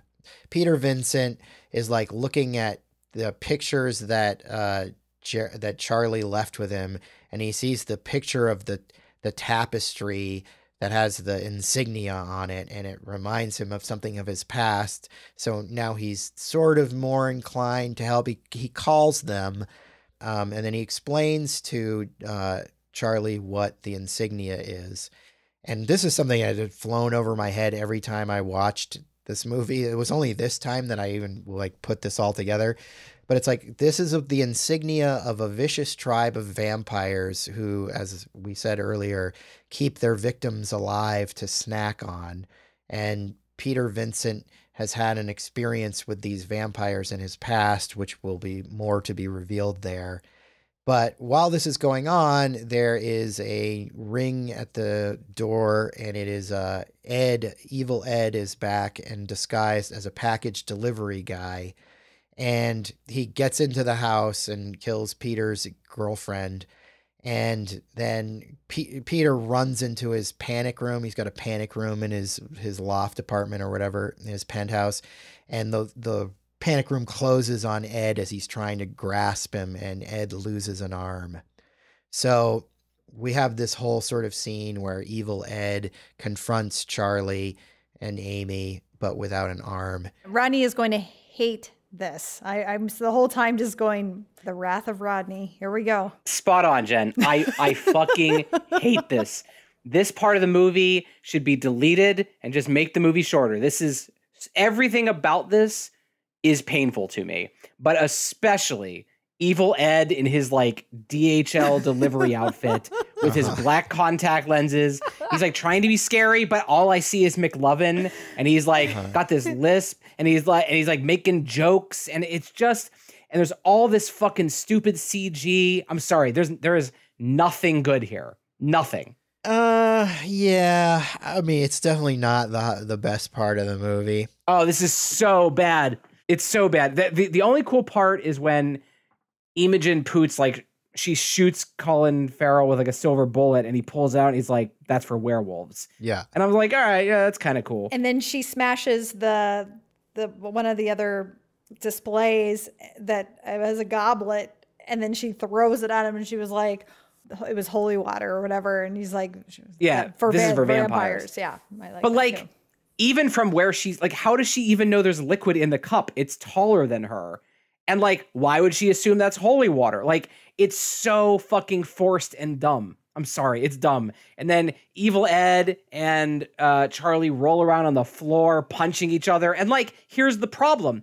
You've shown me that vampires can like rip pipes out of the lawn. They can like hit Charlie and he flies against the fucking car. So why is this even like a close call? He's a fucking vampire. He could just rip him apart. It's so dumb. Yeah, but he's an insecure vampire. Oh, he's still coming into his own. You're right. Yeah. Honestly, when Christopher Mintz-Plasse, or Place, however you say it, when he walks in, every time I watch this movie, I go, oh wait, that character is still in the movie. He has been gone for so fucking long. It's so poorly paced. Fuck this part. I'm sorry. And now I have to point out the other thing, that the thumbtack I wanted to come back to. Okay? I know what this thumbtack is. I know what it is. This is the worst piece of writing out of any movie I think that's ever been on your show, Sebastian. Okay? That's not true, but whatever. Go ahead. It absolutely is. Charlie goes to Peter Vincent and says, yo, I think my neighbor is a vampire. I have proof. And Peter Vincent says, you're a fucking crazy loon. Get out of here. And then later it is revealed that Peter Vincent saw vampires murder his family when he was a kid, and he has grown up obsessed with vampires, knowing they're real, and has collected all this vampire memorabilia. So when a kid shows up and says a vampire lives next door, why wouldn't he believe him? I think he does believe him. He doesn't I think he believe doesn't him. Want to help him. Oh my God. He's using that as an excuse. Oh my God. God. He's using it as an excuse because he's afraid. He doesn't want to help him. No. He does I don't buy believe that for a him. second. He doesn't believe him. Of course he does. He's seen vampires himself. No, because later you see him look at the picture and he holds it up next to this drawing he has, and he has this moment. He goes, "Oh my God, the kid was right. It really is the vampire." He doesn't clan. say that. I know he doesn't say it. That's what it's. He looks it's at the picture. If you turn on the subtitles, that's what he's thinking. I think he does believe in vampires. I think when he sees the picture later and it's the insignia that he has the picture of, and it's because it's the type of vampire that it is. I think that's what he feels like he has to help. I'm sorry. It's not just that he believes in vampires, quote unquote. He has made his entire life about vampires. He even says later he's been like actively trying to find the one that killed his family. Right, but that doesn't mean he's going to help every kid that comes to him and says there's a vampire next door. And plus he's afraid of them, so he doesn't want to help them. Okay, fine. I told you I didn't like I this will part. give you the Ed fight is pretty... It's pretty lame. So weak sauce, bro. I'll give you that one. That point you definitely get. Compare that to the original where Evil Ed gets like staked through the heart and he turns into the fucking wolf, or reverse wolf rather. And he's like in a quivering, gooey puddle on the floor transforming. And it's one of the greatest things I've ever seen in a horror movie. And then I get Christopher Mintz-Plasse with black contacts, and he gets stabbed and gets turned into a CG cloud of smoke. Oh my God, fuck off. Why are you wasting my time? But one thing I do like better about this version, though, is that like the conflict is between Ed and Charlie. And in the original, the conflict isn't even between Ed just attacks Peter Vincent. Like, yeah, it's a great scene and there's great practical effects and everything in it, but it's meaningless because you have two characters fighting who have no relationship. Like, there's no emotional content to it. It's just Evil Ed showing up at Peter Vincent's house. Why? Why is he even going to Peter Vincent? Why does Evil Ed care about Peter Vincent? No, Evil Ed is at Charlie's house and Peter Vincent goes there. Is that what happens? There's Yeah. 2 scenes with Evil Ed and Peter Vincent. I don't understand why in that movie the conflict is between Evil Ed and Peter Vincent. That doesn't make sense. The conflict should be between Evil Ed and Charlie. And that's one thing this movie gets right. I'll admit everything else about it is not good. You know who agreed with you? The writer, Marty Noxon, of hit film Fright Night 2011. Clearly she knocked it out of the park. You're totally right. She made a change and it was for the best. Right, but I wouldn't put the fact that this doesn't work that great, I wouldn't put it on the writing. I would put it on the performance. And yeah, I think Christopher Mintz-Plasse is just, he's trying too hard to be scary and he's not pulling it off. And that's the other big problem, is that they're trying to do too much with like people flipping around and him not having an arm, and they're trying to do too much with CG, and that's hurting it too. So there's 2 things wrong with it. But I do think emotionally it's the right conflict. I see your point. I don't care that like Charlie is having a fight with his old best friend who like he's too cool for now. Like, this is not the movie I'm here to see. That's a different movie. I just want to see him fight vampires and shit. And like, dude, the execution of the scene is it's painful to me. It hurts my very soul. Is this the scene too where, because I know that Rodney must have cringed big time, because we do get, I think this is when Evil Ed says the iconic like, "Oh, you're so cool, Brewster." I think, does he say it here? Yeah, I'm pretty sure he says it here. Yeah. Right, but I like it here. I like it here. I think it's well placed. It's fine. I'm just saying, I think Rodney died a little more inside when he heard that. Yeah, I mean, like, look, I get it. Like, that's the famous line. Okay, they put it in the movie. He says the line, right? Like, I certainly didn't like start applauding in the theater and go, "Oh my God, he said the line." Okay, again, though, in the original movie, he says it when Charlie gets like a sloppy Joe thrown in his face. Yeah. And he says, By his "Oh, you're so girlfriend. cool, Bruce, Yeah. Brewster." Like, it's just like a throwaway nothing line. But here, when he says it, he's like being like, "Fuck you, you're so cool, Brewster." Like, I don't know. I think it has way more like Weight impact to it. Yeah. and weight to it here. Whereas in the original, it's just a thing he says. It doesn't mean anything. The problem straight up is that I don't like half the cast of this movie, okay? And if I don't like half the cast, it's hard to care about half. No, you don't like one of the people. I don't like Mintz-Plasse and I don't like Peter Vincent. That's 2 of the big You're characters. crazy for not liking Peter Why Vincent. do you hate And- David and Tennant so much? After this scene, we get a replay of, in the original, there's a scene where Charlie and Amy escape into a nightclub, which they just run into a nightclub off the street, which makes no fucking sense, because they're just, first of all, they're supposed to be in a suburb, but now they're in like downtown LA and they just like teenagers just run into a nightclub that just lets them in, and the Jerry stalks them in the nightclub. Makes no sense.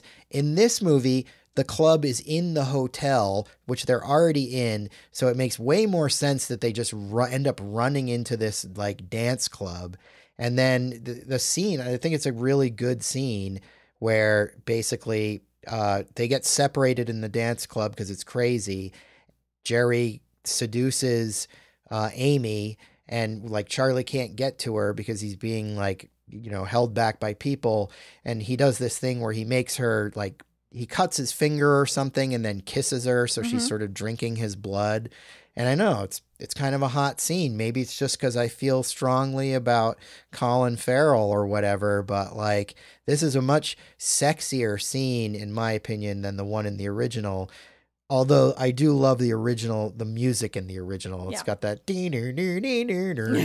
music, which is fun. But like, I didn't buy the scene at all in the original, whereas this scene I totally buy.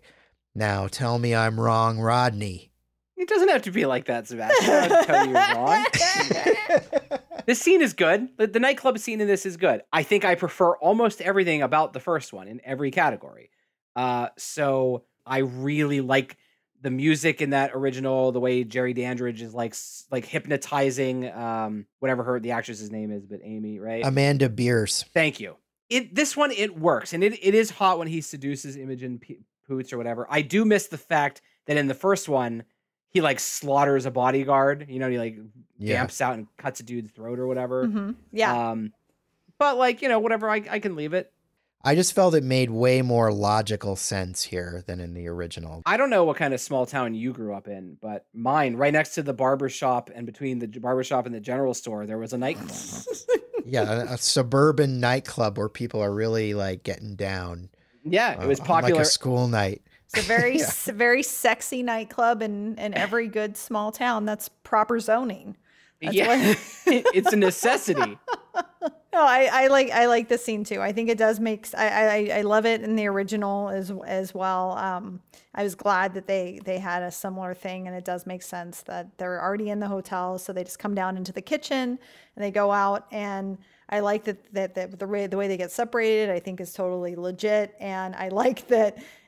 Because Anton Yelchin, Charlie, looks like a baby. Of course, he's like stopped by the bouncer or whatever. Is like, how'd she get in here? Where's your ID? And he's like, no, he's hurting her or whatever. And it's like, you look over at, Jerry and Amy, and they just look like they're macking out. It doesn't look sinister at all. He's like, and the bouncer's like, whatever he's doing to her, she looked like she's enjoying it, and I liked the, he cuts his thumb and puts it on his lips. And so then he like kisses her, and by her getting some of his blood, it's like she's like entranced and horny for Jerry. As am I. Yes, you are. You're very horny for Jerry. But I mean, this is great because now there's a real personal thing in it for Charlie. And so he goes back to Peter Vincent, who's getting ready to skip town or something, comes to him again for help.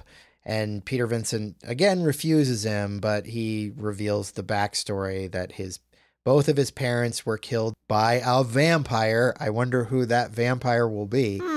But yeah, a little clunky. Not my favorite thing about the movie, but fine. But he does give Charlie this stake blessed by Saint Michael that will not only kill Jerry, but then it'll convert all his victims back into being humans. So, this gives Charlie a way to save Amy. Now, before you criticize this, Rodney, I just want to say that the idea of killing the head vampire, saving everyone else is not new to this movie. That is a thing that we see in other movies. So I give it a pass here. I'm not criticizing that. That's in the original, right? That's fine. I think it's really stupid that he's like, this magic stake was blessed by Saint Peter himself.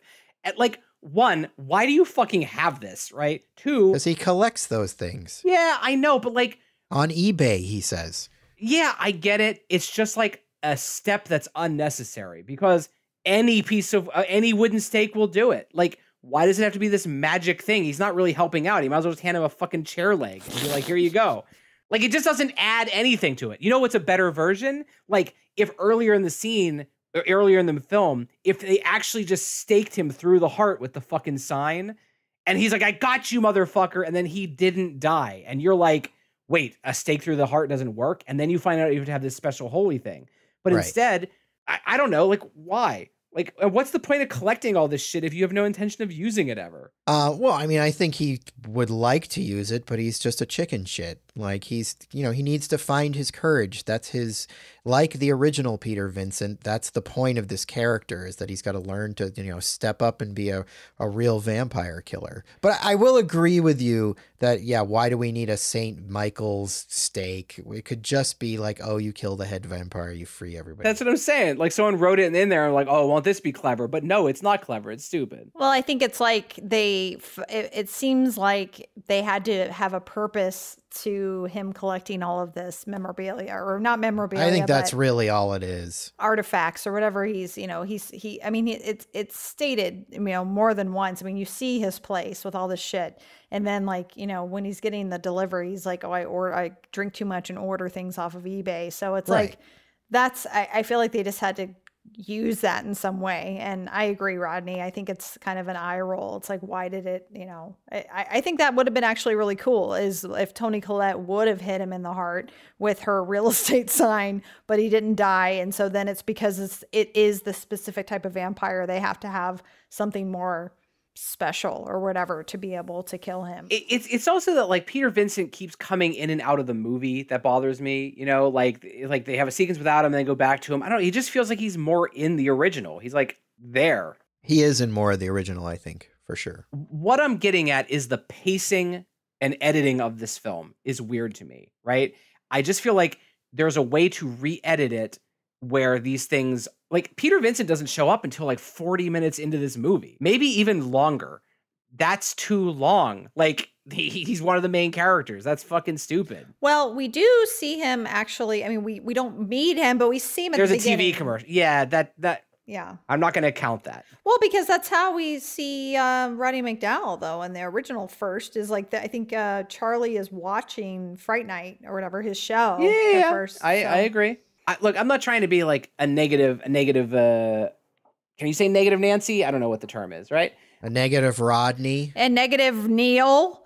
It's just that, like, yeah, like, look, they remade a thing and it didn't turn out as good. And they made it's pretty sloppy in a lot of parts. It's just because it's good in a couple parts. I don't know.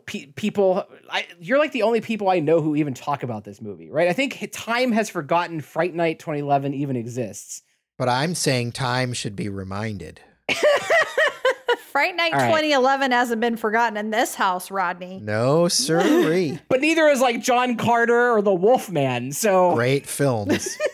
Fine films. If we were in a horror movie, you would have guests over and like you'd be drinking like tea or whatever, and someone would be like, you'd be like, I gotta go use the restroom, and like the woman would turn to her boyfriend and be like, I feel like something's really wrong here, and they'd open your closet and just see all these Blu-rays of The Wolfman and John Carter and Fright Night, and they'd be like, we gotta get out of here.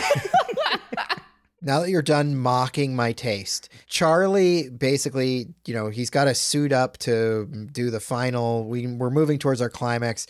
So Charlie goes to a like local army surplus, gets himself like a sweet ass crossbow and like this flame retardant suit. Because one thing that Peter Vincent tells him, like one way he can kill the vampire is to burn it. He goes to Jerry's house during the day, which I appreciate because I believe in the original Fright Night, Charlie has the fucking great fucking idea to go fight the vampire at night, which is stupid. Or does he do it during the day? No, they go at night, but it's because they took Amy and he's got to save her. Stupid. Just wait till the morning. No, because I'm pretty sure in the original, it's like she's turning, but it hasn't completed yet. So if he can save her during that night, it will revert. Okay. Which is a big difference here, right? Because the whole point is, in the original, if he were to wait 3 days and kill Jerry Dandridge, Amy would remain a vampire. In this movie, they're implying it doesn't really matter when you kill Jerry Dandridge, but everyone will just turn into normal humans again. Sure, yeah. But yeah, it is smart to go during the day. You're totally right. That's wise. So Charlie breaks into the house and, he's smashing all the blacked out windows. And that's when Vincent shows up. Peter Vincent has decided to help out Charlie. And he's, wearing like a long leather coat, and he opens it up and he's, got all sorts of weapons and stuff. And he's like, let's go kill something. And so they go into the basement, which is, obviously not a good place to go. But then like Jerry attacks them from the ceiling and, they separates them basically so that like Jerry's squaring off against Peter Vincent and Charlie is off in this other room where he's found Amy, who is now a vampire. And she's sort of like, crawling all over him like horny vampire style, trying to get to him. And then Jerry is basically confirming to Peter Vincent that he was the vampire that killed his parents. It's definitely not my favorite part of the movie that Jerry killed Vincent's parents. It's a little too clean. Whenever we get to something that's really stupid on this show, Sebastian never says that. He just goes, yeah, this isn't really the best part of the movie. Well, I mean, it's not really stupid. Why is it stupid. really stupid? You say things are really stupid, but you don't give any reason for it. You just say it's really stupid, as if empirically you're claiming of it being stupid, that there can be no questioning that it's stupid. I'm glad you.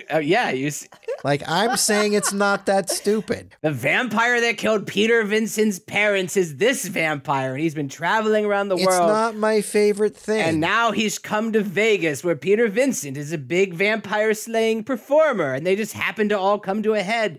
Oh, my God. It's convenient. There's a difference between convenient and stupid. The best screenplays are full of convenience. Everyone knows that.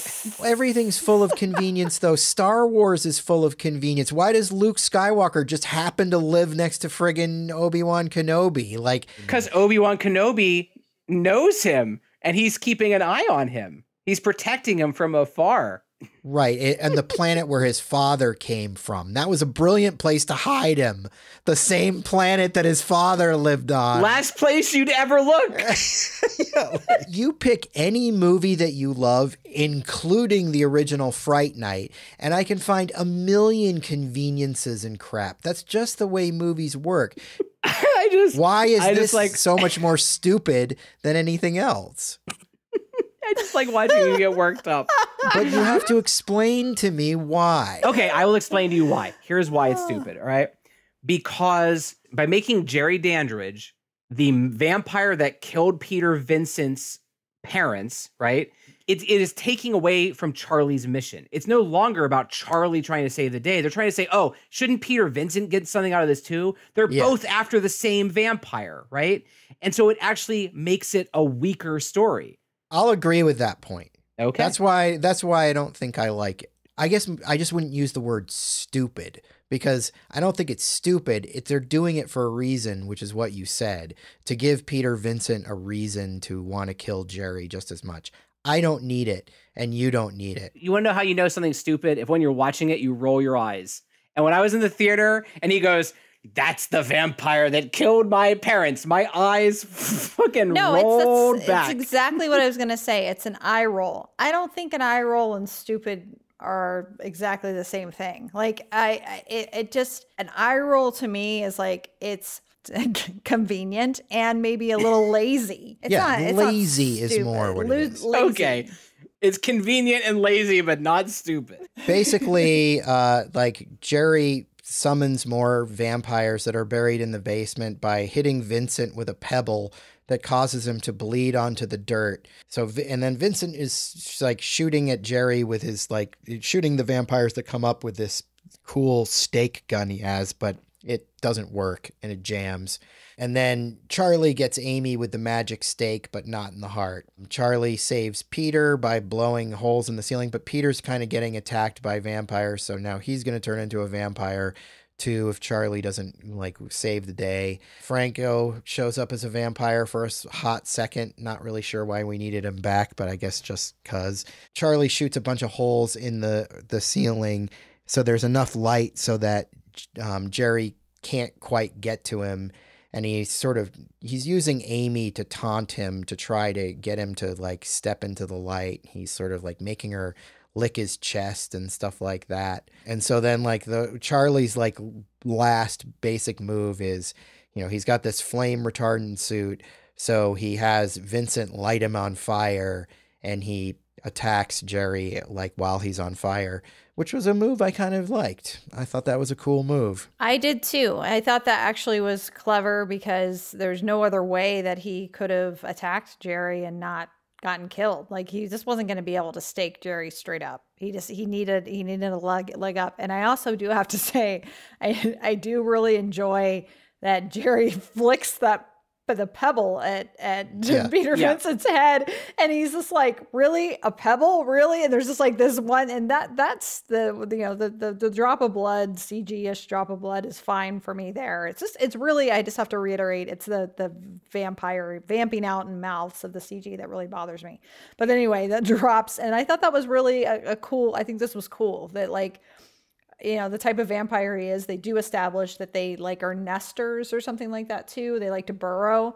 So yeah, that like all these, you know, vamps start coming out of the ground. I thought, you know, because they get the taste of blood or the scent of blood. I liked that. I thought that was cool. I mean, look, I know he's trying to like save his girlfriend, but like, why doesn't he burn the house down? Like, what's the point of going in the day if he has to go into the basement? And I hate that he's like completely underarmed. Like he didn't bring any holy water, even though he now knows holy water works, right? Like he brought a crossbow.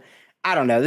I just hate that this movie climaxes for like 20 minutes in a dirty basement. I don't know. It's just visually very boring. I do like that he lights himself on fire. I'll give you that. It's cool that he like flies around with Colin Farrell smashing into the ceilings and shit. And then, sure enough, there's a close-up of like the most CG beating heart you've ever seen on screen. Yeah. And he fucking stabs him in the heart. Hooray. And then like Dave Franco like sits up and he's like, well, that was weird. Yeah. And I'm like, what? Why the fuck? Why are you in this movie? And like, why can't people just be dead? You know, like, why does he have to revert to a human? Oh, Charlie Brewster got his asshole friend back. Hooray. Well, you know, Charlie saved everybody. Wouldn't you like to save everybody, Rodney? It's part of the rules, Rodney. I don't want that responsibility. If we're going to save Amy, you know, everybody else has to come back too, including his dickhead friend. The only people I can save are the people who are saved by not watching the films I warn them about on your show. So yeah, that's the big climactic ending. I mean, I think it's fine. I don't think it's the greatest ever, but I think it works just fine. And I like that he lights himself on fire. Yeah, there's too much CG. That's a little bit of a bummer. But I basically like the way all the events play out. The fact that it takes place in a grimy basement, yeah, visually maybe not the most exciting thing, but that's makes sense for the story. That's where we are. That's where it would be. So, like, if the basement looked all crazy and cool, you'd complain about that. You'd be like, why does the basement look like it's a friggin' mausoleum? Yeah, probably. There's no winning with me. There's a cranky fucking old man. Yeah. You know what I also hate? It looks the way it should look. I hate how he uses his shotgun to like blow these massive holes in the floor to like let the sunlight in. Or I guess it's the ceiling for him, right? That's not, a shotgun isn't so powerful that it's got, at that distance is going to like rip the floor apart like a fucking rocket. At least in the original, he's just smashing windows. It feels very much like the same ending to me almost. Except he doesn't turn into a giant bat either. I missed the giant bat. Yeah. There's no wolf. In fact, if you pay attention, way at the beginning, in the library scene, he's like making notes, and on his notepad, he has written like, vampires definitely cannot shapeshift. And I'm like, okay, like, all right, you found that on the internet. It must be true. Well, look, if they had tried to do that, it would have been all CG and you wouldn't have liked it anyway. So just be glad they didn't go there because anyway, so that's the end of the movie. We get one more little scene where Charlie and Amy are going to have sex in Peter Vincent's penthouse because he's letting them hang out there for some reason.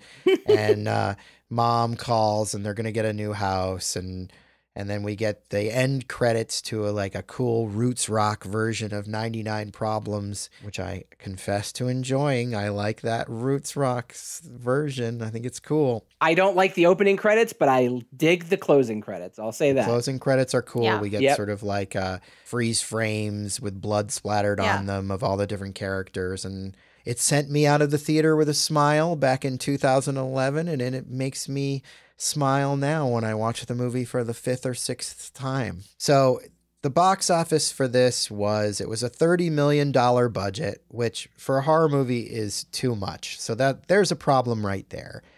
And it only made 18 million in the States. It ended up making 41 million worldwide. So I mean, it sort of recouped its budget, but with like advertising and stuff and worldwide grosses, the studios don't get as much percentage of those. So it failed. It was a bomb. Why did it fail? First of all, I'm going to say, I think this is a good movie. I don't just think, oh, this is a movie that I like and I'm defending it for this reason or that reason. I think it's a good movie. I think it's a very good remake of Fright Night from 1985. I think it is a great remake. I like that it's set in Vegas, and it's, in this track home poltergeisty type setting. I love the cast. I love David Tennant. Did I say that already enough? But no, I think I just think this is one of Colin Farrell's like best. He's such a great actor, but this is one of his best performances. It's probably his most fun performance. He's just that's what I said earlier. It's like he really does he does comedy well, like understated he's just got this kind of like wink type thing he does. He's funny anyway. But yeah, I think there are things that are really great about the remake. As far as remakes go, I think this is totally good. I hate the CG. And I just, that's my only real qualm. I mean, look, the stuff that we brought up earlier, in regards to convenience or eye rolling or laziness, it's like, it's whatever. It's not enough. And maybe it's just because I'm not as much of a super fan as some people are, Rodney, that and I understand that, because when you are a super fan of something, which I do have my own things, I'm very protective, and I will not let things slide. So, but I just, I love the original, but I'm not as protective of it. And I think this is a worthy remake, and it's enjoyable and it's fun, and I've seen it a handful of times and I enjoy it every time. Like, look, being honest, I think as far as like specifically horror remakes go, this is one of the better ones. I think this is on the upper tier. It's a fun movie. It's slick. It's enjoyable. There's a lot of good here, right? I have to acknowledge that a part of me can't separate it from my love of the original. And when you love something, it's impossible to watch it and not constantly be comparing and being like, that's not as good, that's different, I don't like that they changed that, right? Yes, totally.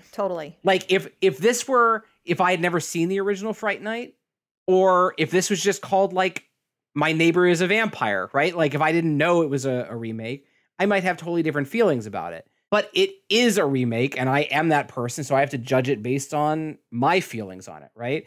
And look, I've seen it 3 times now, right? And I saw it in the theaters. I watched it with my wife once, and I watched it for your show. And look, I don't get bored. It moves at a good pace. It's got some cool sequences in it. It's just also that it has a lot of stupid shit in it that really bugs me. And so, yeah, like, hey, good job, guys. You didn't offend me. I'm not like, I've seen some, like, it's not the Nightmare on Elm Street remake, right? Like, no, this is like a real I feel movie. like we've prepared you for this by making you watch the Nightmare. I'm glad we started with that one. So any movie we watch now, I'm like, yeah, all right. John Carter's kind of good. Nowhere to go but up, Rodney. So, like, look, if a person hasn't seen this, you probably have a good, this is like the definition of a popcorn movie, right? You're just like, you shove popcorn in your face and you're like, oh, that was fun. There are some vampires. I just think it's not as good as it could be. That's my main complaint. The question we end on every time is, why did this fail? And I think this movie failed because of a little movie that is mentioned in this movie called Twilight. I think Twilight happened and people fucking couldn't stand vampires. And I think vampires were just, and they still kind of are. Like, people aren't really making vampire movies anymore. I think Twilight killed the friggin' vampire genre for like a good 10 years or more. Like, I'm waiting for somebody to come up with a friggin' great scary vampire movie again, but nobody dares do it because Twilight wrecked the vampire party so fucking catastrophically bad. And I honestly believe that if Twilight did not exist, this movie would have been a perfectly successful horror remake, probably would have done the types of numbers that the Friday the 13th remake did or whatever. But I think people were like, fuck vampires. I don't want to see this shit. Like, it didn't get bad reviews. For a horror movie, it got fine reviews. I think people just were fucking over vampires. I think that's a really good point. And I don't think I've heard of anyone ever say that they like hate the remake. If anything, I think Rodney kind of hit it on the head earlier, that it's kind of been forgotten.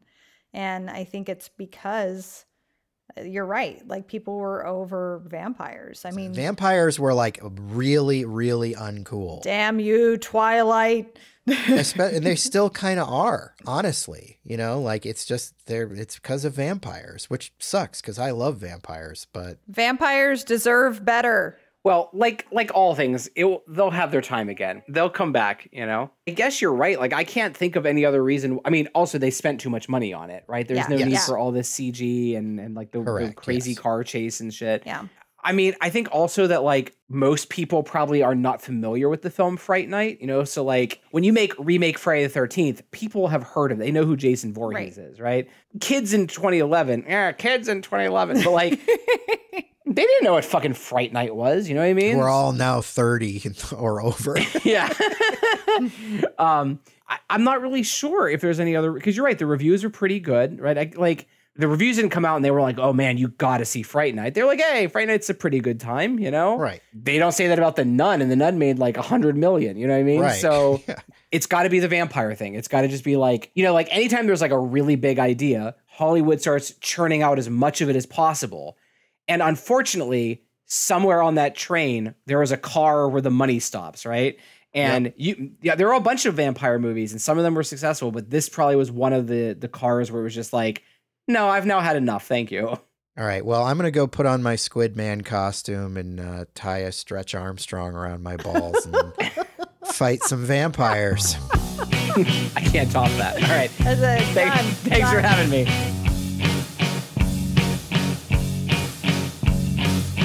That about does it today for Tentpole Trauma. If you like what you heard, check out our social media presence on Instagram, Facebook, and Twitter. Just look for Tentpole Trauma. That was easy, wasn't it? If you like us, hit subscribe and leave us a sterling review on iTunes, if you dare.